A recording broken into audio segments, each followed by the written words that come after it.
When's the last time you were sad? Like really sad? Maybe it was today or a while ago, or maybe you're feeling it right now. Either way, it's okay. Sometimes we make the mistake of believing that we shouldn't feel certain emotions if we follow Jesus. We think feeling sadness, grief, frustration, or anger means we don't trust God or have enough faith. We think following Jesus means that we should always be full of joy, hope, and peace. But the Bible tells us a very different story. Scripture is filled with the stories of people whose lives were really difficult, and so they responded with a full range of emotions like sadness, grief, frustration, and anger. In the book of Psalms, we call these kind of songs the Psalms of Lament. Psalms that don't shy away from the pain, but that worship God in the midst of it. Lament is a passionate expression of grief or sorrow. Lament is facing our sadness instead of ignoring it, feeling our sadness instead of numbing it, working through our sadness instead of just getting over it. For the last couple of weeks, we've been talking about music, worship, and how the book of Psalms can help us discover how to connect with God. You might think that worship songs to God are always filled with joy, praise, and stories of victory, but the book of Psalms contains worship songs that are filled with pain, grief, and even anger.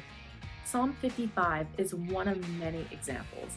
It's a song in scripture that expresses pain over being betrayed by a trusted friend.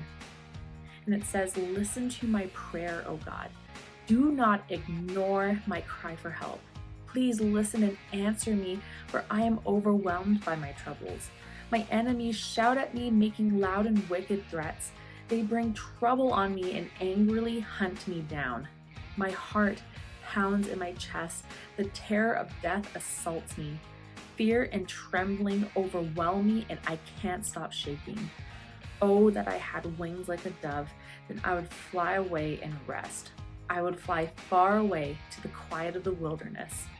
How quickly I would escape, far from this wild storm of hatred." I don't know about you, but I can feel the anguish and distress in these sentences, those battle cries to God against the author's enemies. The author does not see a happy end in sight. They're in deep distress. The psalmist is shouting to God, "I'm not okay with injustice. I'm not okay with this grief. I'm not okay with what happened, God." Our world is far more connected than it has been in history, which means that we're able to do much more and be aware of the tragedies happening in our community, our country, and around the world.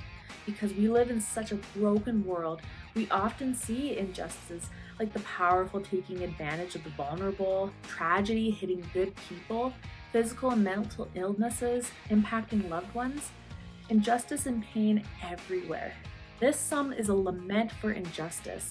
It's a faithful protest to God over the hard things we face in the world, giving word to the psalmist's protest as well as ours. It expresses honest, although uncomfortable feelings, and it teaches us that lament makes our worship honest. And from David to Jesus and so many more, we see so many examples in Scripture of people who don't shy away from pain, but worship God in the midst of it. And that's the point. Sometimes life is painful, but we can worship even when it's difficult.